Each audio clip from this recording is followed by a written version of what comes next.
तूफानों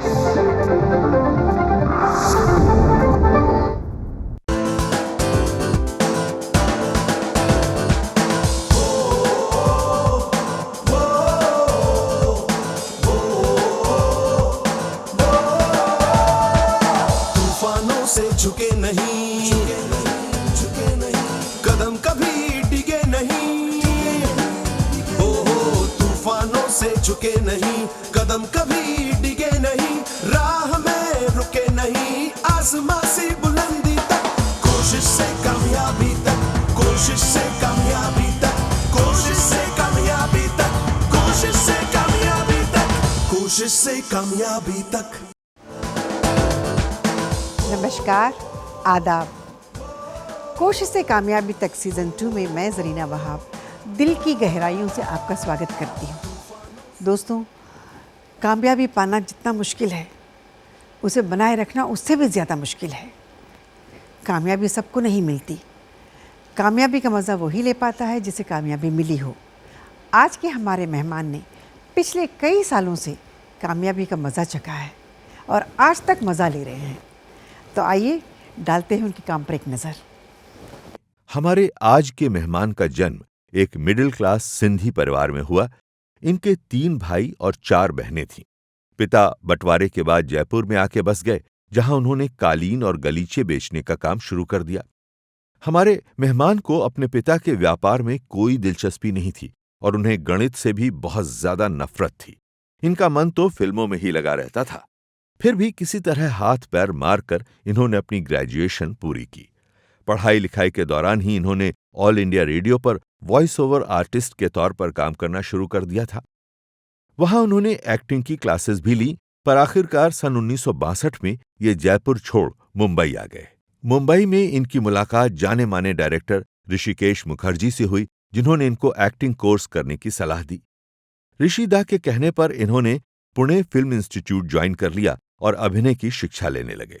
बाद में ऋषिकेश जी ने ही इन्हें इनका पहला ब्रेक दिया और बाद में यह कलाकार एक बेहतरीन हास्य कलाकार के रूप में दर्शकों के दिल में बस गया और मिड 70s के आते आते ये हिंदुस्तान के सबसे सफल चरित्र अभिनेता और कॉमेडियन के रूप में स्थापित हो गए। आप इन्हें अंग्रेजों के जमाने के जेलर के नाम से भी जानते हैं। तो स्वागत कीजिए हर दिल अजीज असरानी का।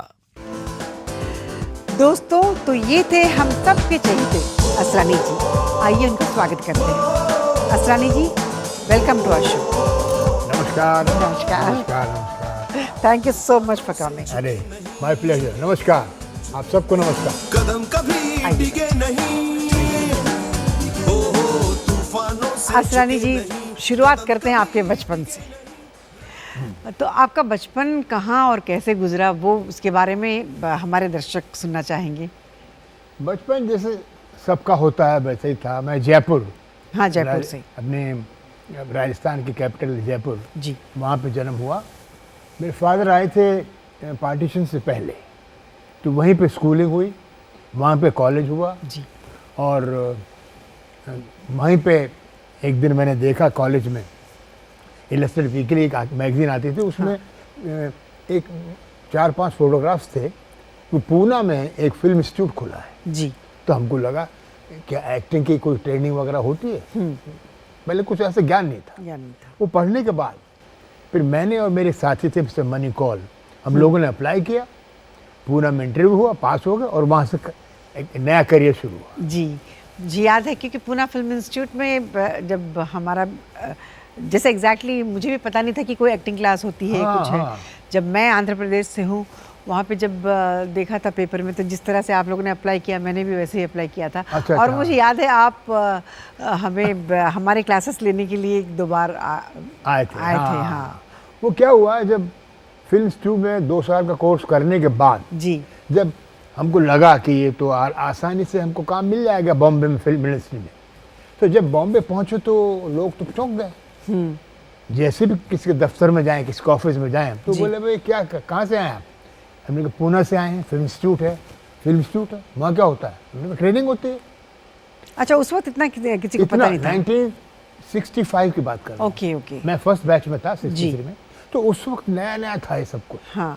सिर्फ डायरेक्शन का खुला था 61 में और कैमरा का था और एडिटिंग वगैरह, पर एक्टिंग का पहली बार खुला जी। तो लोग चौंक गए, बोले यार क्या बात कर रहे हैं आप, अशोक कुमार ने कोई ट्रेनिंग ली है, दिलीप कुमार को इंस्टीट्यूट से आए हैं, राज कपूर, देवानंद, बड़े बड़े नाम लिए उनने, ये क्या ट्रेनिंग होती है।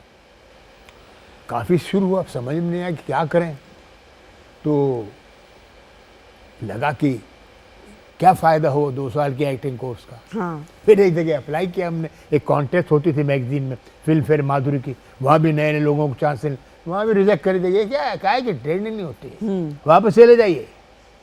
और मैं वापस चला आया पूना। आपको ये एक्टिंग का शौक कब से, जयपुर में जब थे तब से था ये एक्चुअली शुरू हुआ मेरा, मैं चिल्ड्रन प्रोग्राम में जाता था, रेडियो स्टेशन जयपुर, जी। उस वक्त नया नया खुला था जयपुर स्टेशन, तो एक ऑडिशन हुआ बच्चों के लिए। बच्चों के प्रोग्राम में एक कैरेक्टर में करता था चोंच का, चोंच लड़ाने, हर चीज़ में चोंच लड़ाने वाला, वो कैरेक्टर पॉपुलर हो गया। हाँ। तो वहाँ से हमको लगा कि वॉइस की इंपॉर्टेंस क्या होती है एक्टर के लिए। एक्चुअली तो पढ़ाई करते करते फिर मैं स्कूल में था, कॉलेज में, वहाँ के ड्रामाज में और रेडियो स्टेशन के ड्रामाज में, वहाँ से शुरू हुआ कि ये एक तरह का करियर शुरू हो सकता है जी। तो वहाँ से शुरू किया।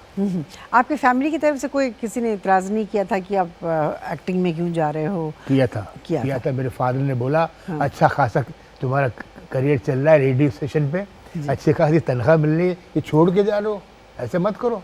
हाँ। हमने कहा क्या करेंगे, जाना तो पड़ेगा। मुझे लगा कि अगर यहीं पर रह गया जी तो फिर आगे कभी देखा नहीं कुछ और। रेडियो स्टेशन पे कौन से पोस्ट पे थे आप?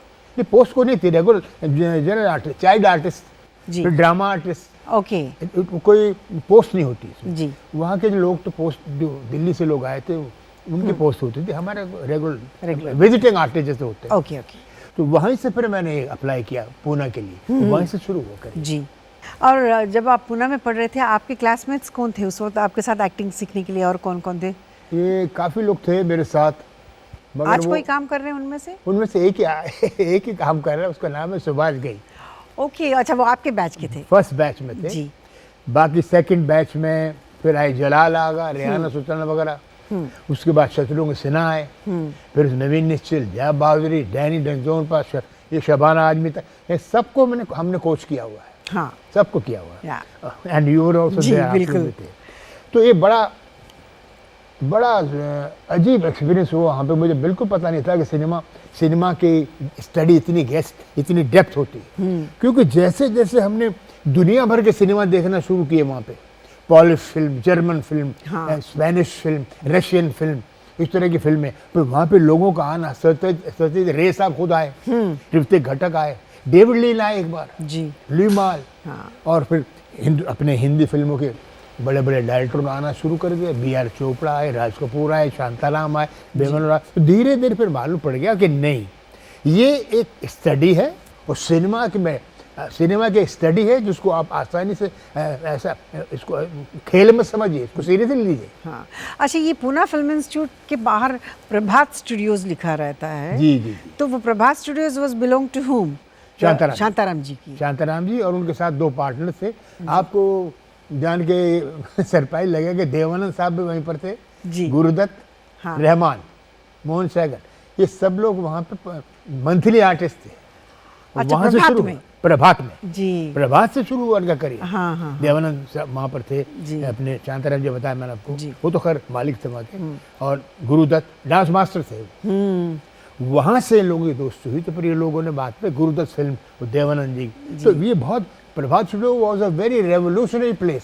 सिनेमा का वहाँ की जो फिल्में बनी हैं, पड़ोसी और काफ़ी माइथोलॉजिकल फिल्मों से शुरू किया उन्होंने। हाँ, बिल्कुल। पर उसके बाद पूरे हिंदुस्तान में वो फिल्मों ने रास्ता खोल दिया नए नए लोगों के लिए। जी, आपने जब एक्टिंग कोर्स किया था तो क्या आपको हीरो बनना था, या you just wanted to do any, I mean, आपको कॉमेडियन बनना था, या एग्जैक्टली कैरेक्टर आर्टिस्ट बनना था? नहीं, एक्चुअली तो, या हीरो बनने के, because you are very good looking, so आप तो हीरो बनने के लिए आए होंगे हमेशा। मैंने 2 कोर्स में अप्लाई किया था, डायरेक्शन में भी और एक्टिंग में, दोनों पास हो गए। तो मुझे प्रिंसिपल ने बोला कि भाई दोनों में से एक कर लो, कौन सा करते हो? हाँ। तो मेरे जो फ्रेंड जयपुर से आए थे, मनी कॉल, वो गए डायरेक्शन में, मैंने किया एक्टिंग। मगर जब क्लास में पहुंचे तो हमको ये मालूम पड़ा कि ये जो क्लास एक्टिंग कोर्स है, ये हीरो, हीरोइन, विलेन, कॉमेडियन की नहीं है जी। एक एक पूरा कंप्लीट एक्टर की, उसमें से आपका जो रुझान धीरे धीरे खुलेगा तो उसमें यू कैन चूज। एग्जैक्टली। तो जब हम पहुंचे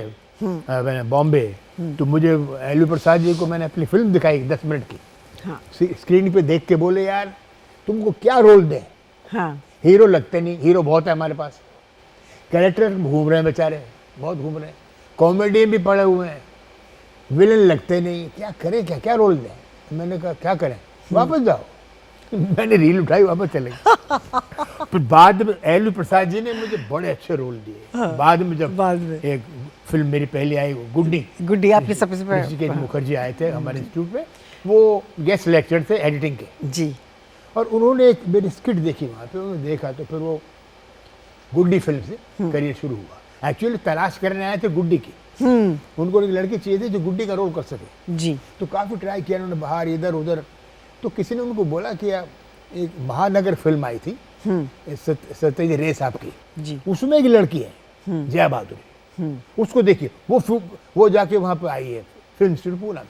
अच्छा अच्छा, ऋषिकेश मुखर्जी आते रहते थे हाँ। हमेशा, तो मैं तो उनके साथ काफ़ी स्ट्रगल की, कभी रोल दे दो, हाँ करेगा मुझे, हम करेगा, देखेगा। बस उस दिन मुझे बुलाया उन्होंने इंस्टीट्यूट में, पहुँच के बोले कि यार उसको बुलाओ, वो जो स्ट्रगल करता है लड़का। तो मैं चले गए सामने, अरे तुम, मेरे को लगा रोल दे रहा भाई, थैंक गॉड, एक किसी ने पहली बार तो बुलाया। बिल्कुल।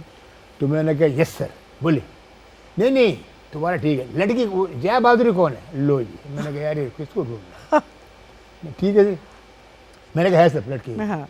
वो महानगर में काम किया था। मैंने कहा हाँ सर, किधर है वो, मैंने कहा ढूंढ के लाता हूँ, वो कैंटीन में बैठे हुए थे।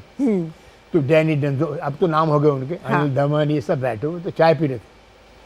तो मैंने उनको बुलाया कि मैं उस वक्त इंस्ट्रक्टर हो गया था, कोचिंग करता जी। तो मैंने उनको बुलाया कि आपको ऋषिकेश मुखर्जी का नाम से प्याला छूट गया हाथ से। हाँ। क्या मुझे बुला रहे हैं, मैंने कहा बाहर खड़े हैं, बुलाने आ गए हैं। हाँ। वो बेचारी भागी, पाँव माँ छुए और वो लड़की को लेकर चल दिए। मैं खड़ा रहा वहीं पे हाँ। कि मेरा क्या करेगा आदमी। तो उनके 2-3 असिस्टेंट थे, मैंने उनको पूछा क्या है जी, क्या चक्कर, क्या है, कुछ रोल और हमारा है? बोले पता नहीं भाई, ये ऐसा आदमी है ऋषिकेश मुखर्जी, किसी को कुछ बोलता नहीं। असरानी सर, हम लोग इसके बारे में और आगे एक छोटा सा ब्रेक लेंगे। अच्छा। फिर उसके बाद इसके बारे में बात करेंगे। दोस्तों, हम बात कर रहे हैं असरानी जी से। हम छोटा सा ब्रेक लेते हैं, तुरंत वापस आएंगे। कोशिश से कामयाबी तक। दोस्तों, ब्रेक के बाद आपका स्वागत है। हम बातें कर रहे हैं महान कॉमेडियन असरानी जी से। असरानी जी, हम बात कर रहे थे गुड्डी को ढूंढने के लिए ऋषिकेश मुखर्जी आए थे, फिर उसमें आपकी एंट्री कैसी हो गई? मैं उनके 2-3 असिस्टेंट आए साथ में आए थे। मैंने उनसे पूछा कि भाई कौन सी फिल्म है, क्या है? बोले कुछ नहीं, एक लड़की ढूंढ रहे हैं वो गुड्डी के लिए, बाकी तो कुछ नहीं, और ये बताते कुछ है नहीं, कहानी में कौन है, क्या है। काफ़ी मैंने पूछा उनसे, तो बोले हमारा नाम लेना मत यार तुम, एक छोटा सा रोल है जो एक लड़का गाँव से आता है हीरो बनने के लिए और एक्स्ट्रा बन जाता है, जूनियर आर्टिस्ट, मगर हमारा नाम मत लेना। उसमें गुलजार साहब भी थे, सब बता के चले गए। हाँ। अब वो आए रिश्तेदार वहाँ से, लड़की का जया बहादुर से मिलके वापस कार में बैठने लगे। तो मैंने कहा दादा ये, हाँ बताएगा, हम बताएगा भाई। बट मैंने कहा ये सेलेक्ट हो गए क्या? नहीं, अभी स्क्रीन टेस्ट होगा, हम देखेगा। ओके, मैंने कहा दादा हमारा भी कुछ, तुमको बोला ना हम करेगा। मैंने कहा 3 साल हो गया, करेगा बोलता, कब करेगा? हाँ। कब तो करो। बोला ना हम चिट्ठी भेजेगा। और उस वक्त क्या था, जब चिट्ठी कोई किसी की आती थी बाहर से कहीं से भी, तो नोटिस बोर्ड पे लगा देते थे, वहाँ से पिकअप कर लो। हाँ। तो मैं रोज देखता था कोई चिट्ठी आ जाए।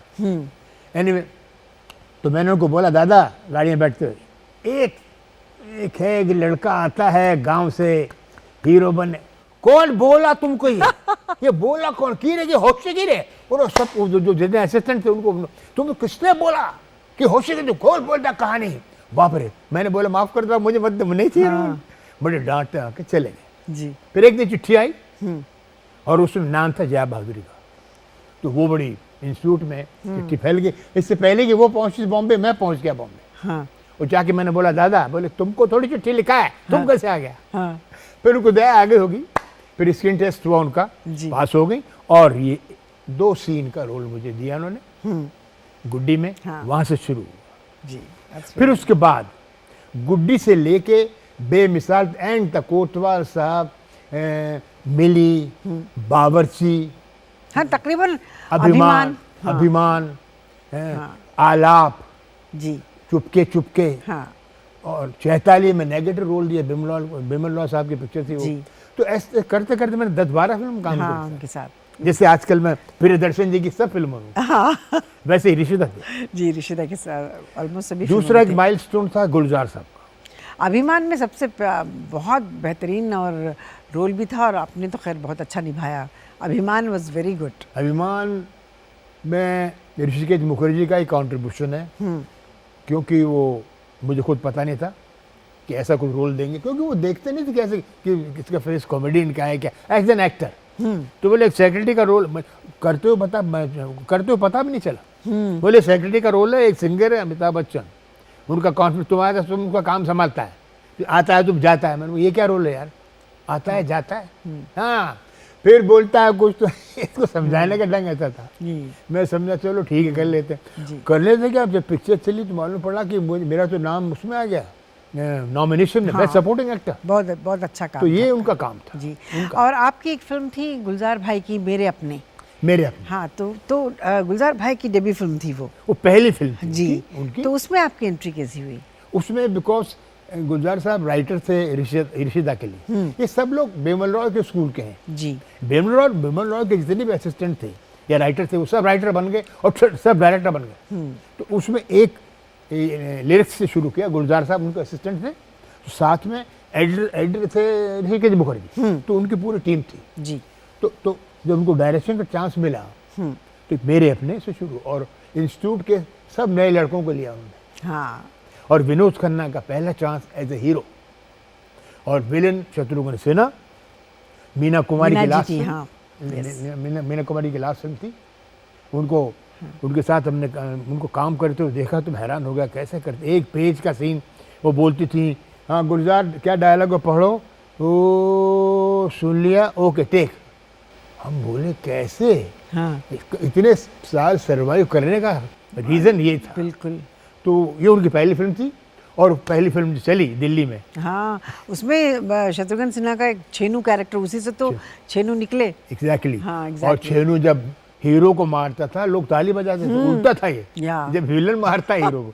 तो ये राइटिंग का कमाल, गुलजार साहब की राइटिंग का कमाल, और एक्टरों को उस वक्त मौका मिला करने का। हाँ या। तो मेरे अपने शुरू किया, उसके बाद फिर मैंने उनकी की कोशिश में आपका नेगेटिव रोल था थोड़ा कोशिश। ये जो आपका है कोशिश से कामयाबी तक, मुझे तो उसमें गड़बड़ हो गई। कोशिश का रोल देख के लोग मुझे बोले यार मत किया करो ऐसे रोल, तुम्हारे हाथ से बच्चा मर जाता है, ऐसा मत करो। हाँ, पानी मत में करो नेगेटिव रोल। तो मैंने फिर बंद कर दिया नेगेटिव। अच्छा that was only one you did. उसके बाद चैताली थी जिसमें सायरा बानो हैं और धर्मेंद्र हैं, ऋषिकेश मुखर्जी डायरेक्टर हैं, उन्होंने भी नेगेटिव रोल दिया मुझे। हाँ बस फिर वो मगर फिर आगे लोग बोले नहीं मत करा करो। हाँ। फिर उनके मैंने की परिचय, खुशबू, बड़े अच्छे से रोल किए। अच्छा प्रॉपर कॉमेडियन कब बने आप, जो आपकी कॉमेडियन ये साउथ की फिल्मों से हुआ। साउथ की फिल्म से? साउथ एक पिक्चर आई थी प्रेमनगर। हाँ प्रेमनगर तमिल में चली सुपरहिट, तेलुगु में सुपरहिट, कन्नड़ा में सुपरहिट, हर जगह हर लैंग्वेज में सुपरहिट। तो उसको बनाया उन्होंने हिंदी में। बी नागी रेड्डी वहाँ के विजय वाहिनी स्टूडियो के मालिक थे, उनके 13 फ्लोर्स थे। हाँ एशिया में सबसे बड़ा स्टूडियो, या विजय वाहिनी स्टूडियो। और 13 फ्लोर पे उन्होंने सेट बनाए हुए थे। प्रेमनगर आप फिल्म देखना जी। तो सिर्फ सेट देखने आते लोग। मैंने कहा जब सेट देखने आते फिल्म देखने जरूर आएंगे। हाँ बिल्कुल। तो उसमें कॉमेडी का रोल, तो पिक्चर हिट हो गई। हाँ तब से लोगों ने फिर रिपीट करना शुरू कर दिया। गुड। तो अच्छा रहा वो एक तरह से, मगर उसमें क्या खतरा था, ठप्पा लग जाता है। फिर आपको सिर्फ कॉमेडी का रोल देते हैं लोग कि नहीं यार अब तो हम कॉमेडी देंगे, ऐसा चलता है। आपका शोले में जो कैरेक्टर है आज तक लोग भूल नहीं पाते। आप हमें बताइए कि आप अंग्रेजों के ज़माने की जेलर कैसे बने, और वो डायलॉग भी आप सुनाइएगा। अरे बाप रे, बड़ी लंबी कहानी है, मगर शॉर्ट में ये बताऊंगा कि ये सलीम जावेद राइटर थे शोले। नहीं शॉर्ट में नहीं, आप आराम से बताइए, हमें कोई जल्दी नहीं है। सलीम जावेद राइटर थे और रमेश सिप्पी डायरेक्टर।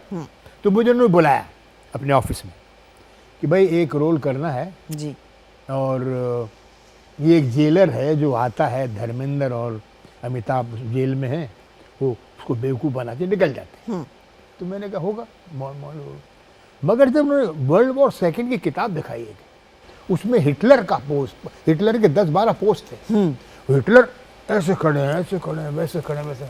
मैंने कहा ये क्या? बोले ये है, ये रोल है। तो मैंने कहा आपने तो बोला आता है। नहीं नहीं नहीं भाई देखो। फिर उन जब सीन पढ़ के सुनाए तो मैं चौंक गया। जिस तरह जावेद अख्तर ने पढ़ के सुनाया तो मैं बोला ऐसा मैं कर पाऊंगा कि नहीं, इतनी बढ़िया तरीके से सुनाया।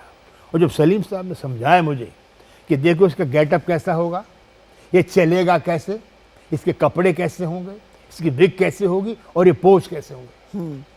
आज तक आप लोगों को पता नहीं है, जो हिटलर जर्मनी में जो थे जी, वो जब भी पब्लिक में जाते थे तो पहले उसकी रिहर्सल करते थे फोटोग्राफर के साथ। ओह, अपने चैम्बर में बुला के फोटोग्राफर बैठा हुआ है और वो कपड़े पहन के जैसे पब्लिक में है। ये किसी को पता नहीं, ये राज है अंदर का।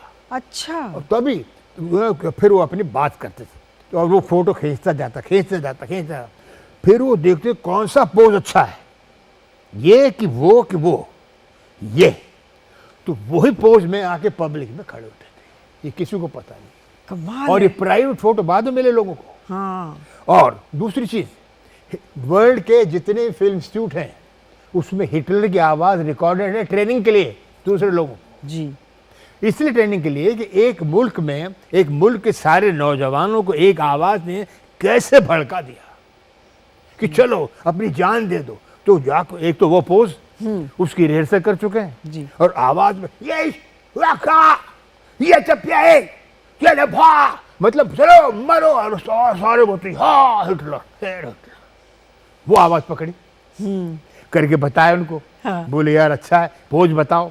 चल के दिखाया, जूते पहन के, कपड़े पूरा लंबा है सब। हाँ, पूरे स्टूडियो में चल के दिखाने के बाद ड्रेस, कॉस्ट्यूम, डायलॉग ये सब अप्रूव हो गए।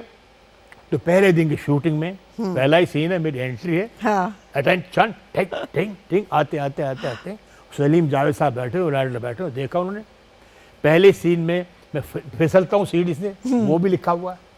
वहाँ से जो शुरू हुआ, वो पहला जब डायलॉग बोला जी। तो बोले करेक्ट, पकड़ लिया। जरा वो डायलॉग हमें भी सुना वो दीजिए कमाल का प्लीज। डायलॉग है। वो तो थोड़ा खड़े होके बोल सकता हाँ, हूँ प्लीज मैं। आप खड़े सकता हूँ? हाँ, खड़े होके बोल सकते हैं। ऐसे खड़े होता है वो। अटेंशन, हमने कहा अटेंशन, हम अंग्रेजों को जमाने के जेल हैं। आजकल के जेलरों की तरह नहीं जो कैदियों को सुधारने की फिक्र में लगे रहते हैं। हमारी जेल में सुना, हमारे जासूस इस जेल के कोने कोने फैले हुए। हमारे हुक्म के बिना परिंदा भी पर नहीं मार सकता है।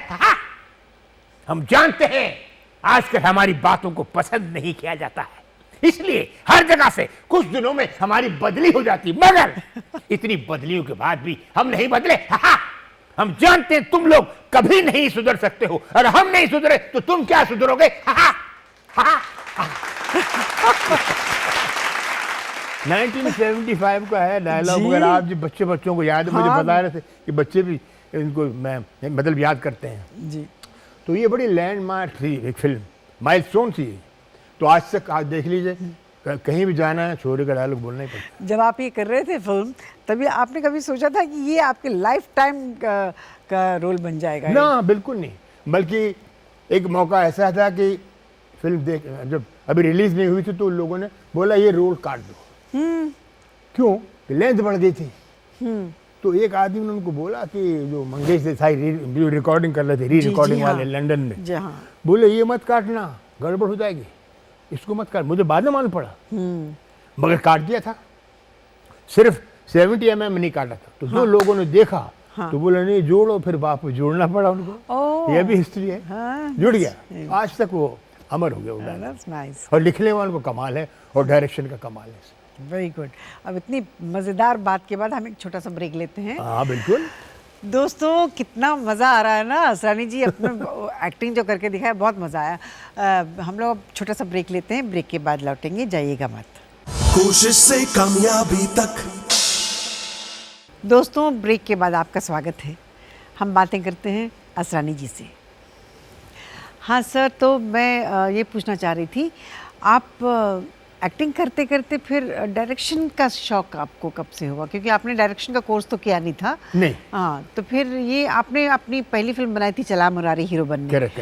तो इसमें आपने वो रोल शायद स्क्रिप्ट भी आप ही की थी वो। जी। हाँ, तो उसके बारे में कुछ बताइए। नहीं, वो ऐसा था कि जब जैसे आपने कहा सिर्फ कॉमेडियन के रोल मिलने लग गए, जी। फिर धीरे धीरे ऊट-पटांग मिलने लग गए, उछल कूद। जैसे मैं 2-3 मद्रास की पिक्चरों में मैंने काम किया, विग लगाई उन्होंने, बोले यार तुम अच्छे लग रहे हो। अच्छे नहीं लगना, कॉमेडियन को अच्छा नहीं लगना चाहिए, थोड़ा हमको थोड़ा चाहिए भयंकर। अरे मैंने कहा बाप रे, फिर भयंकर लगा दी कुछ जाने वालों की। बल्कि एक सीन में तो मुझे कौन सी पिक्चर थी, फर्ज और कानून, मुझे बोले तुम हीरोइन को डराने के लिए रीछ की खाल पहनूंगा। हाँ। अच्छा ठीक है, रीछ की खाल पहनेंगे। और लड़की आई नहीं तो पेड़ के नीचे खड़े हो, तुम क्या करोगे? मैंने कहा आप बोलिए।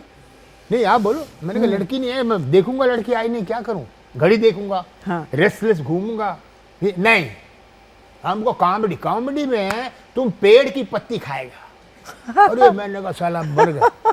ऊपर पेड़ था एक, मैंने क्यों पेड़ की पत्ती? मेरे माँ बकरी थी या कोई जानवर है?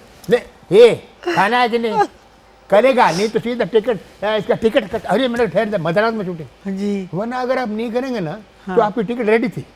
Oh my God. हाँ। मैंने कहा अच्छा दिखा लेता हूँ, तो मूछों घुस गया खा भगवान। आप देखना पिक्चर का नाम वो है, इसमें जितेंद्र हीरो है, फिर एक रीछ खाल पहना दी, ये रीछ आता है जलाने के लिए।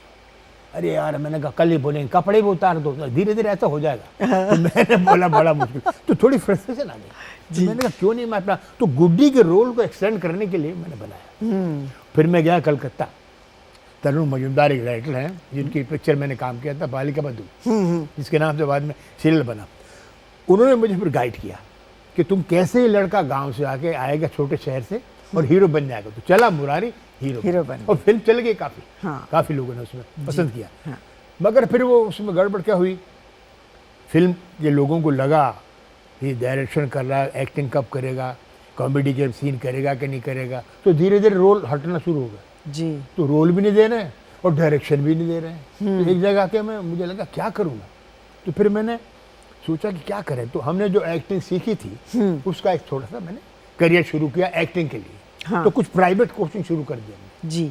तो मैंने आपको आश्चर्य होगा जान के कि मनमोहन देसाई जी ने मुझे बुलाया था एक बार। हाँ। उनकी एक लड़की थी मॉडलिंग के लिए, उसको कोच किया।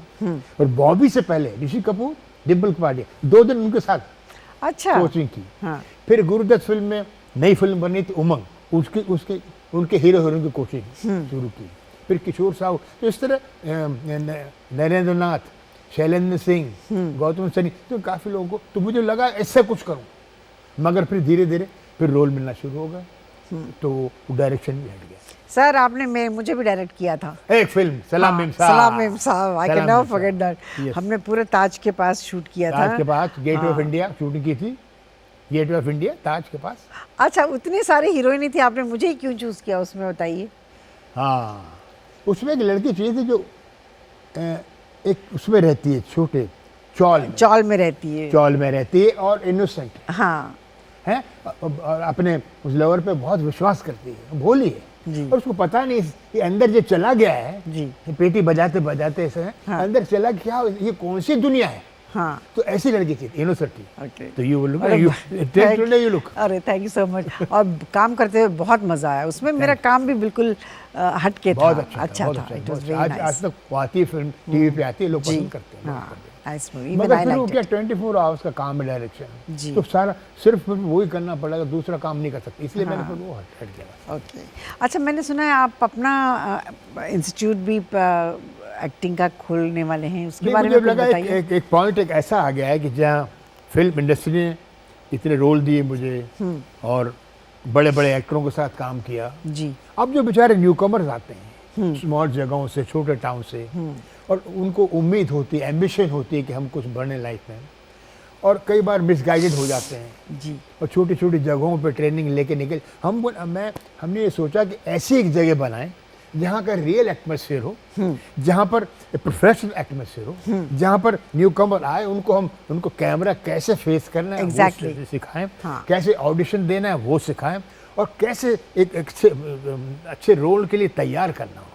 तो ये स्टूडियो हम खोलने वाले अगले महीने, और मैं तो बल्कि सबको इनवाइट करूंगा, और बल्कि हिंदुस्तान के जितने न्यू कमर्स हैं जी। उनको कॉन्फिडेंस देंगे, आइए मिलिए और एक्टर बन जाइए, ये करेंगे। Very good. या नहीं, उसमें हम अच्छे हमारे टीचर्स भी हैं, हम लोग, हमारा तो एक्सपीरियंस है, मेरा 12 साल का है। जब मंजू हमारी स्टूडेंट थी, Manju Bansal, she is also teach. Okay. Then dance master Saroj Khan, some other professional people also. That's very good. अभी इसके बारे में आपने एडवर्टाइजमेंट कुछ शुरू नहीं किया? अभी शुरू करेंगे, बस अभी करने शुरू वाले करेंगे। हैं। बस जगह बन रही थी, तो जगह एक तरह से अच्छी तरह बन जाए, एक लगे कि किसी आप एक खूबसूरत हॉलीवुड के स्टूडियो में आए हैं, तब Very मालूम good. पड़ेगा। Very good. I wish you all the best sir. I am you, thank sure, मुझे पूरा यकीन है आप बहुत अच्छा करवाएंगे स्टूडेंट्स पता से। नहीं, देखिए जैसा नहीं नहीं, होता है। क्योंकि आपने हम सबको सिखाया है। आप यूज्ड टू, आप शायद वीक में एक बार आते थे या महीने में एक बार used to come and take our classes. या नहीं, पुणे आता फिल्म था, इंस्टीट्यूट। हाँ, क्योंकि 5 साल स्ट्रगल की मैंने। हाँ। कोर्स करने के बाद फ्राइडे सैटरडे संडे बॉम्बे, बाकी 4 दिन पूना, हाँ। उससे पैसे लेके सीधे बॉम्बे। वैसे 5 साल चलता रहा, 5 साल Very चलता रहा, good. तब जाके रोल मिले। तो luckily, I was so lucky, इतने अच्छे डायरेक्टर मिले, B.R. चोपड़ा जैसे साहब, शक्ति सामंत, एल.वी. प्रसाद, मोहन कुमार, ज्योम प्रकाश, के विश्वनाथ, राघवेंद्र राव, टी रामाराव, बी नागी रेड्डी, रामा नायक, ऐसे बड़े तो बड़े। आप मतलब राजेश खन्ना जी, जितेंद्र जी, आप कितने साउथ की फिल्में किए और उस वक्त आप लोगों का माहौल कैसा हुआ करता था? क्योंकि साउथ, हाँ, अमजद खान, शक्ति कपूर, ये लोग सब, कादर खान जी, ये लोग सबके साथ मतलब एक फैमिली जैसे बन गई थी होगी ना उस वक्त? हाँ, बन गई थी। उस वक्त की फिल्में और ज्यादातर सारी साउथ की होती थी उस वक्त। हाँ। लोगों को बड़ी पसंद आती थी, हल्की फुल्की फिल्में थी, थोड़ी कहानी होती और थी, इमोशनल ड्रामाज हुआ थोड़ा करते थे। इमोशनल ड्रामा, थोड़ा मेलो ड्रामा, थोड़ी फाइट, थोड़ा मतलब एंटरटेनिंग फिल्म थी, मनोरंजन वाली फिल्म थी जी। तो मगर हम क्या यहाँ से ट्रेंड थे, रामानंद सागर जैसे आदमी और जैसे अच्छे डायरेक्टरों के साथ काम, मनोज कुमार, किशोर, तो हम लोग थोड़ा हो गए थे। मगर वहाँ पे जाके धीरे धीरे क्या हुआ, जब कुछ फिल्में चलने लगी तो उन लोगों को थोड़ा वो हो गया कि अब कुछ भी कर लो, कुछ भी करने थे, कोई 15-20 फिल्में फ्लॉप हो गई, पूरा बंद हो गया, सब वापस आ गए। तो सिनेमा में मजाक नहीं चलता। हाँ, क्योंकि एक ज़माना ऐसा था कि ज़्यादा साउथ के मूवीज जो रीमेक होती थी वही ज़्यादा चलती थी और लोग उसको सराहते भी थे। जी, अब तो बहुत ट्रेंड चेंज हो गया है। हाँ। अब तो 100 करोड़, 200 करोड़, 300 करोड़ वाले क्लब बन गए हैं। करोड़ों की बात है। हमने कभी करोड़ सुना है, फिल्म का नाम सुना था करोड़पति, कभी देखा नहीं था। उसके पहले हमने सुना था 10 लाख। 10 लाख, एक फिल्म थी 10 लाख। और हमने शुरू की थी, ऋषिकेश मुखर्जी ने मुझसे पूछा, तू पुणे से आया है? हाँ सर। क्या किराया है? मैंने कहा डेक्कन क्वीन में है। कितना? मैंने कहा 6 रुपये 6 आना। ना, फर्स्ट क्लास तो उन्होंने बैठे नहीं थे। मैंने कहा नहीं सर, बहुत पता नहीं मुझे। अरे पता, बुलाया प्रोडक्शन वाला, इधर आओ, डेक्कन क्वीन का पता करो, फर्स्ट क्लास कितने का है? गुड्डी का रोल 2 दिन का। हाँ। उसके लिए मुझे पैसे दे रहे थे। तो उन्होंने पूछा सर 21 रुपीज़ दे दो। 21 रुपीज़ और जेब में लिफा डाल दिया। मैंने खोला ही नहीं, जाके जब ट्रेन चल पड़ी वीटी से पूना, बाथरूम में जाके खोला तो 250 रुपये। How sweet. But that is something. हाँ, समथिंग। 250 रुपये की कीमत थी और ऋषिकेश मुखर्जी दे रहे पैसे, वो तो लेते थे, देता कहाँ से? But lucky, I am very lucky, ऐसे डायरेक्टर, ऐसे राइटर्स और एक सीन को लिखने वाले 6 राइटर्स। तो ये तब जाके सीन बनता था, कमाल था। ऋषिकेश ऋषिदा का नाम आया है, तो ऋषिदा और गुलजार भाई के साथ आपने बहुत सारी फिल्में की हैं। बहुत की, 12 तो उनके साथ की, 4-5 उनके साथ की। हाँ, क्योंकि उनका जब सेटअप बनना है तो आपका नाम होना जरूरी था। कंपलसरी ब्लाइंड बोलते थे कि रखिए 2 सालों को कहीं भी चपरासी बना दो, कुछ कर दो, जैसे प्रियदर्शन करते हैं आजकल, क्योंकि हर फिल्म में। अच्छा, इस एसोसिएशन की क्या वजह थी? मतलब आपको वो लोग इतना पसंद करते थे या व्हाट वाज द रीजन? नहीं, पसंद नहीं करते थे। हाँ। बल्कि मैं एक बात कहूँगा, फिल्म इंस्टीट्यूट की ट्रेनिंग के बाद, 2 साल एक्टिंग कोर्स करने के बाद भी अगर मेरी रियल ट्रेनिंग हुई तो वो हुई इनके सामने, कैमरा के सामने, ऋषिकेश मुखर्जी जी के सामने, गुलजार भाई के सामने। ये लोग बड़े प्रोफेशनल लोग थे, तो हमको भी पता नहीं था कि क्या कि कुछ है जो ऐसा करने का जो मेरे में मादला है कि नहीं। बट वो बोलते थे, गुलजार बोलेंगे नहीं, हमको देखो, हमको सिर्फ ये फेस चाहिए, कॉमेडी ये वो कुछ नहीं। ऋषिकेश मुखर्जी असरा नहीं। एक सीन है अभिमान में, हाँ। ताली बजाते, मुझे उस वक्त मुझे लगा कैसे क्या किया है। अमिताभ बच्चन मुझे निकाल देते हैं एज ए सेक्रेटरी, निकल जाओ, चले जाओ, झगड़ा हो जाता है। बट एक फ़ोन बजता है, मेरी आदत है सेक्रेटरी के फ़ोन उठाने की, तो मैं जाता हूँ फ़ोन के पास, मगर उठाता नहीं क्योंकि वो बैठा हुआ है, क्योंकि मैंने निकाल दिया उन्होंने, तो मैं चल कोई डायलॉग नहीं, कुछ नहीं। तो मुझे समझाया कैसे, असरा नहीं तुम आता है, अभी अमिताभ बैठा हुआ है, तुम आता है, तुम आएगा, वो फ़ोन भेजेगा, फ़ोन भेजेगा नहीं, हम बजाएगा, तुम उठा लेना, उठाना नहीं है, फिर वापस चला जाना, उसको लुक देना अमिताभ को, ठीक है। हाँ, मैंने कहा क्या सीन है यार, समझ नहीं आया कुछ, फिर भी कर दी। हाँ ओके, स्क्रीन पे उसका इम्पैक्ट कितना अच्छा था। मगर जैसे वो जाता है पिक्चर में, या अमिताभ घंटी बज रही है, उठाने वाला हूँ, नहीं उठाया, उसको लुक दिया ऐसा, नहीं उठाता, अब तेरा सेकंड नहीं रहा मैं, कितनी बातें कन्वे करके चले गए। दैट वाज अ ये नाइस होता सीन। आई और स्टिल दूसरा एक रिमेंबर। कमाल का सीन था, जिसमें धर्मेंद्र भी हैं, अमिताभ बच्चन भी हैं, मैं भी हूँ, और ऋषिकेश चुपके मुखर्जी, चुपके। चुपके हाँ चुपके चुपके में एक ऑफिस बनाया था उन्होंने, जी। और मुझे पहना दिया सूट। सूट कभी किसी को पहना था नहीं, कोई पुराना सूट होगा, बोले पहना दो सालो, उसको पहना दो। अच्छा, धर्मेंद्र को पहना ड्रेस उन्होंने ड्राइवर की, अमिताभ बच्चन चूड़ीदार कुर्ते में, और जब लाइटिंग चल रही, जैसे यहाँ लाइटिंग चल रही थी, तो शतरंज, ये बैठे बैठे शतरंज खेल रहे हैं राइटर के साथ, डॉक्टर राही मासूम रजा। तो धर्मेंद्र आए, मैंने पहले असिस्टेंट से पूछा कि सीन क्या है, बोले बताया नहीं, ये बताते नहीं थे ना, बताएंगे। क्या है समझ, मैंने सूट में, आई एम फीलिंग ऑकवर्ड की सूट में है, धर्मेंद्र जी आए ड्राइवर की ड्रेस में, आके मुझे देखा, बोलता सराहनी सूट में, चल मैं ड्राइवर की ड्रेस, हाँ चक्कर क्या, रिश्ता खेल रहा अपना, वो अपने लगे, लाइटिंग चल रही है, तो मेरे पास धीरे धीरे आए धर्मेंद्र जी कि यार तू सूट में, तेरा कि क्या तेरा ड्राइवर हूँ क्या मैं? क्यों बताया नहीं सीन ना। हाँ। तो मैंने कहा मुझे खुद पता नहीं कि दफ्तर किसका, मुझे पूछा, मैंने कहा मुझे पता नहीं, मुझे बोला अभी बताते हैं। तो साला सूट तेरा नया यार, इतने में अमिताभ बच्चन आ गए, उसने देखा ये ड्राइवर असल ने सूट में, ये कुर्ते पजामे में, वो भी आए मेरे पास। बहुत इंटरेस्टिंग बात है ये। छोटा सा ब्रेक के बाद मैं पूरा अच्छे से सुनूंगी। दोस्तों, कितनी अच्छी अच्छी बातें बता रहे हैं असरानी जी। हम लोग ब्रेक ले रहे हैं और उसके बाद तुरंत लौटेंगे, जाइएगा मत। कोशिश से कामयाबी तक। ब्रेक के बाद दोस्तों आपका स्वागत है। चलिए, जहां अधूरी बात छोड़ी थी वहां से फिर शुरू करते हैं। फिल्म चुपके चुपके से। हाँ, तो वो धर्मेंद्र जी ने देखा कि मैं सूट में हूँ और ये कुर्ते पजामे, तो मेरे पास आके पूछ रहे थे किसका ऑफिस है, क्या किसका सूट, क्योंकि वो रिश्तेदार का क्या था, पुरानी फिल्मों में कुछ सूट पहना था, तो पहली बार मुझे नया पहना था, तो ये सब चौंक गए, कहाँ से पहन के।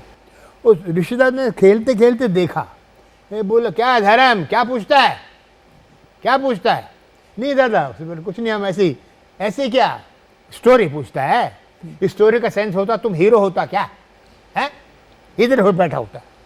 नहीं दादा, अमित तुम भी पूछता है, तुम लोग को कहानी पता है, असरानी का दफ्तर, तुम दोस्त, उसका दोस्त तुम, उसका दोस्त तुम, ये सीन है, क्या समझे? कुछ बोलिए, तो डायलॉग बोलना शुरू किया, मैं नौकरी चाहिए, जो सब। पर कहने का मतलब ये था कि उनकी ऑब्जर्वेशन इतनी अच्छी थी, तो एक्टर की ग्रोथ होती थी। बिल्कुल। एक्टर जो को लगता था कि मैं, मेरे में ये कुछ है कि नहीं है, मगर है करके वो कराते थे। देखिए, उस वक्त के डायरेक्टर्स में बात ये थी, आई मीन स्क्रिप्ट आपको हाथ में नहीं मिलती थी। कभी नहीं, कमाल है ना। कभी नहीं। हाँ, और यहाँ पे स्क्रिप्ट देने के बाद भी 10 चक्कर लगाओ तो भी वो लोग, उनको पढ़ने का टाइम नहीं होता है लोगों के पास। बिल्कुल। उस वक्त डायरेक्टर सुप्रीम था। हाँ। सुप्रीम मीन्स डायरेक्टर के आते ही लोग और खड़े हो जाते आर्टिस्ट थे। को उन पे पूरा विश्वास होता पूरा था, विश्वास। इसलिए they never used to ask. पूरा विश्वास था कि कुछ करना है, क्या नहीं करना, कुछ नहीं पूछे, तुम आएगा चलेगा करेगा, ऐसा मतलब कैसे कौन करता था। तो इसलिए क्या था, हमारी एक्चुअली ग्रोथ हुई जब हम अपने आप को देखते थे स्क्रीन पे। मुझे लगता था कि ये मैंने कब किया। ये 44 फिल्म है बिमल रॉय प्रोडक्शन की, तो मुझे उन्हें एक बनियान सी पहनाई, मुंह में बीड़ी, बाल बिखरे हुए। मैं बोला क्या करवा रहा आदमी, बोले तुम लफंगा है। मैंने कौन सा लफंगा, इधर कहीं रहता होगा झोपड़पट्टी में। हाँ हमें कभी, मैं जिंदगी में कभी नहीं किया जी। और तुम आएगा, तू बीड़ी सुलगाएगा, सारा बानों को देखेगा, उस पर मरेगा। कैसे मरेगा? वैसे ही चलेगा। मतलब मैं बोला यार तो ऑटोमेटिकली एटीट्यूड दे दिया जो मैंने कभी किया नहीं था। हाँ ऐसे बीड़ी पकड़ा दी जो कभी पी नहीं थी, वैसे गंदी बदबूदार बनियान पहना वो कभी पहनी नहीं थी। तो आते कैरेक्टर मिल गया। फिर मैंने जब आप देखना कभी तो लगता है कब किया, कैसे किया, वो डायरेक्टर का विजन है विजन कि एक्टर की ग्रोथ कैसे करानी। सेम ऐसे कराते थे एली प्रसाद साहब। हाँ तुम आएगा, तुम देखेगा, उधर करेगा। मैं बोला फिर मैं समझ गया, हम देखेगा करेगा, आप समझे, हम करेगा, अब तो करेगा ही करेगा। तो इसी गुलजार भाई के से काम करने का एक्सपीरियंस बताइए। क्योंकि गुलजार ये भाई भी पोएट आदमी, उसी टाइप के डायरेक्टर हैं। बड़े पोएट आदमी हैं, बड़े रोमांटिक राइटर लिखने, और मुझे देख के बोलते थे भाई देख मैं सिर्फ फेस देख रहा हूँ, इसमें कोई कॉमेडियन है, कोई कैरेक्टर एक्टर है, वो कुछ नहीं, कुछ नहीं है, सीधे चले आइए आप। और एक फिल्म थी परिचय, परिचय हाँ। जितेंद्र को मैं कहानी सुनाता हूँ कि प्राण साहब का एटीट्यूड कैसा है, जया बहादुरी कौन है, ये बच्चे क्यों हैं, उस पर बनी थी फिल्म।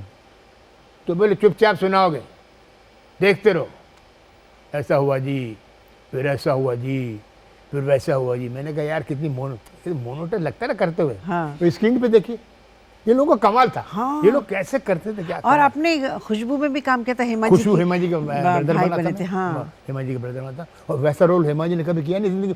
सीता गीता के बाद, सीता गीता में डबल रोल जी। और एक पंखे पे बैठ जाती है, एक मारती है, और एक साड़ी वाली है बेचारी चुपचाप आती है भोली से, उसको दे दिया ये बिल्कुल गांव वाली, कभी सोचा नहीं होगा। हाँ। शॉक्ड।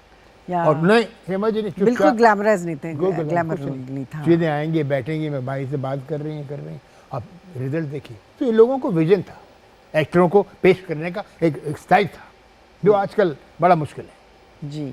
आजकल तो 100 करोड़ 200 करोड़ हीरो कहानी सुनता है, क्या से बोले। जैसे मुझे एक हीरो ने बताया कि मैं कोई एक आया राइटर कि सर आपकी कहानी शुरू हुई थी गांव में नहीं, बिल्कुल नहीं, कि और बता सर कहानी शुरू होगी फिनलैंड में, वेरी गुड कहानी। हाँ। अभी शुरू ही नहीं जर्मनी में, या उधर चेकोस्लोवाकिया, बाहर ले चलो यार, ये क्या गांव में हाँ।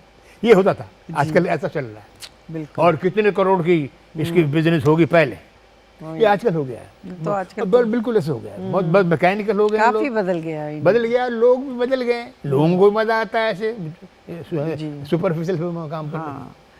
अच्छा, ये सब रही फिल्मों की बातें जी। अब मैं तो नहीं पूछूंगी, आप ही अपने पर्सनल लाइफ के बारे में कुछ बताइए, आपकी फैमिली के बारे में कुछ अगर बताना चाहते हैं तो आप बता सकते हैं।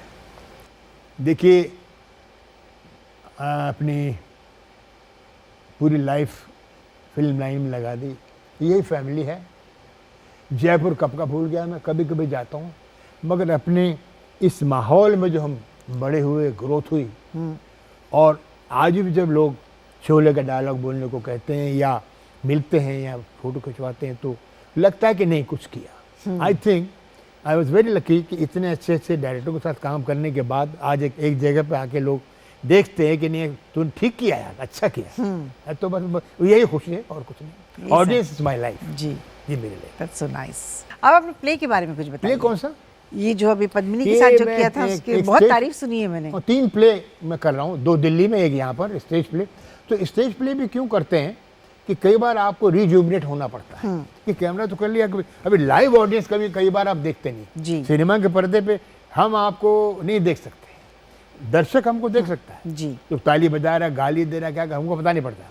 लेकिन ये जो है स्टेज लाइव है, सामने बैठी ऑडियंस, आपने पंच किया, हुआ, उसका जवाब आया कि नहीं आया, सामने आना पड़ता है। तो उसमें एक और 2.5-3 घंटे के लिए आपको अपने कोई इसमें कट नहीं, कुछ नहीं, करना ही पड़ेगा जी। तो ये भी एक तरह की आपको अपने आप को रिफ्रेश करने के लिए स्टेज करना पड़ता है। तो मैं 2-3 प्ले कर रहा हूँ, जिसमें एक में पद्मिनी कोल्हापुरी है, बाकी दिल्ली के 2-4 लोग हैं 2 प्ले में, वो भी बड़े अच्छे जा रहे हैं। तो मैं कभी होगा तो आपको इन्वाइट करूँगा, प्लीज़ आइए। ज़रूर ज़रूर। अच्छा, आजकल की फिल्मों में जो कॉमेडी आ रही है उसके बारे में आपका क्या ख्याल है? मतलब आप को क्या लगता है कैसे आप उसको एनालाइज करेंगे जिस तरह की कॉमेडी ऐसा है, हीरो, आज हीरो ही कॉमेडियन है, हीरो ही विलन है, हीरो ही कैरेक्टर एक्टर उसका बच चले तो हीरोइन भी बन जाए, मगर क्या करे, उसको लेनी पड़ती हीरो ने। अदरवाइज सब हीरो ने टेक कर लिया है। आप देख लिए सब लोग सारे कॉमेडी कर रहे हैं। कभी सोचा नहीं था, हिकारत की नजर से देखते थे कॉमेडियन को, अरे ये कॉमेडियन है यार। आज खुद ही कर रहे हैं, खुद ही उठ पटा जो भी करना है हीरो सब करता है और किसी को मौका नहीं। हाँ, अब 2-4 सीन दिखाना है यार, बाप को दिखाना है, ले ले उसको। इसका भी हो सके तो मैं ही कर लूँ, इसके डायलॉग मैं बोल दूंगा। क्या क्या बोलना चाह रहे थे कि बेटा तो बेटा भाई तू कहाँ जा रहा है, वो मैं बोल दूंगा, तू सिर्फ देखता रहे। तो आजकल ये हो गया है कि एक पूरा ट्रेंड हो गया, हीरो हैज टेकन ओवर। अब तो हीरोइन को भी चस्का लग गया कॉमेडी करने का, सब कॉमेडी करते हैं, सब निकल गया रोमांच। आपसे सर बातें करके बहुत मज़ा आया। आपने अभी मैं हमारा शो के लास्ट में हमारी एक है रैपिड फायर का एक छोटा सा है, मैं 5-7 सवाल पूछूंगी, एक लाइन में आप जवाब दीजिएगा। अच्छा, ये भी होता है? हाँ, बस छोटा सा, बहुत सिंपल सा। ठीक है, बोलिए। आपने इतनी सारी फिल्मों में काम किया, सबसे ज़्यादा आपको किस हीरो के साथ काम करके बहुत अच्छा लगा? काफ़ी हीरो से, मगर अमिताभ बच्चन एंड राजेश खन्ना। हाँ, अच्छा, आप कौन सी हीरोइन है जिनके साथ काम करके आपको बहुत अच्छा लगा? हेमा मालिनी। हेमा जी। और आपकी फेवरेट डायरेक्टर? ऋषिकेश मुखर्जी। ओह या, सोचना नहीं। हाँ, बिल्कुल। अच्छा, आपकी अपनी फेवरेट फिल्म कौन सी जिन्होंने आप जिसमें आपने काम किया? मुझे 3 फिल्मों में अवार्ड मिला था, 2 में। आज की ताज़ा खबर, चंपक भूमिया रोल किया था मैंने। चंपक भूमिया। और एक थी तरुण मजुमदार की फिल्म बालिका बधू, हाँ। उसमें अवार्ड मिला था। और बेस्ट अभिमान एंड शोले। अच्छा, आज के कोई ऐसे कॉमेडियन हैं जिनको देखकर आपको लगता है कि हाँ, ये मेरे जैसा कोई अच्छा काम कर रहा है, ऐसा मेरे कुछ ऐसा जैसा लगा क्या, आपको? मेरे को सारे सबके सब आजकल तो सारे के सारे प्रोड्यूसर, डायरेक्टर, हीरो कॉमेडियन ही लगते हैं मुझे। सब सारे कॉमेडियन लगते हैं। सबको लगता है 100 करोड़, 200 करोड़, 300 करोड़। अच्छा, स्वीट। ये है कॉमेडी आज की, कॉमेडी। ओके। ओके, लाल किले पे भी जाएंगे तो बोलेंगे जय हिंद, 100 करोड़, 200 करोड़, 300 करोड़। आजकल तो ये हो गया। अच्छा, ऐसे कोई डायरेक्टर हैं जिनके साथ काम ना करने का आपको, अरे काश मैं? बिमल रॉय जी, गुरुदत्त, राज कपूर जी के लिए मैं 5 साल पीछे पड़ा रहा, मौका नहीं मिला। ये कोई 2-3 लोग थे। सर, आप फिल्में देखते हैं थिएटर में जाकर या घर हाँ, पे देखते हैं, बिल्कुल देखते हैं। तो आजकल की कौन सी फिल्म है जो आपको लगी? Wonder woman. वो कमाल की वुमन है। हाँ, वो देखी, अच्छी लगी आपको? बहुत अच्छी लगी। वो तो खैर बाहर की हुई, अपनी इंडियन फिल्म, अपनी हिंदुस्तानी फिल्म। अपनी कोई अच्छी फिल्म आजकल मुझे अट्रैक्ट करती है तो जाते हैं, वरना तो नहीं जाता। अच्छा, इंडस्ट्री में दोस्त बस बहुत कम होते हैं, लेकिन सबसे अच्छा दोस्त आपका कोई है इंडस्ट्री में? गॉड। Okay, God. चलिए। अच्छा, अगले जन्म में भी आप यही बनना चाहेंगे असरानी? डेफिनेटली। क्योंकि ऐसे लोग पर मिलते नहीं हैं। या चलिए, आपसे बात करके मुझे बहुत अच्छा लगा सर। और एक छोटा सा है, हमारी शो का परंपरा है, उसमें एक किताब है बाजू में, उसमें आपकी तस्वीर है, और एक छोटा सा ऑटोग्राफ दीजिए और एक छोटा सा मैसेज दीजिए अपने ऑडियंस के लिए। ओके।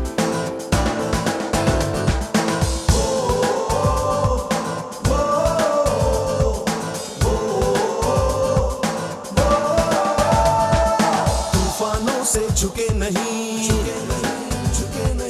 कदम कभी डिगे नहीं। हो तूफानों से झुके नहीं, कदम कभी डिगे नहीं।